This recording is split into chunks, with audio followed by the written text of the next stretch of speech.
Ippon kommer til nummer 6.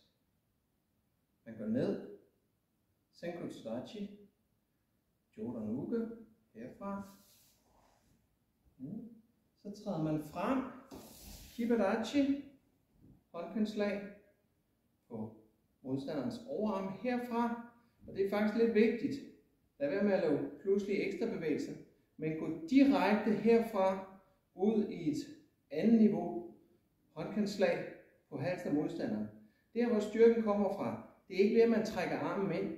Det er ved, at man laver higge til samtidig, og så bruger den her arm og den her bevægelse til at trække sig både ind og ud samtidig, til at få ekstra kraft i sin teknik. Sådan her. Herud, altså her. Der. Herfra skifter man direkte til Senko Tsudachi, Gyakuski, og derfra støder man Oishi. Hoften på begge steder, og derfra træder man tilbage, nedadgående parade.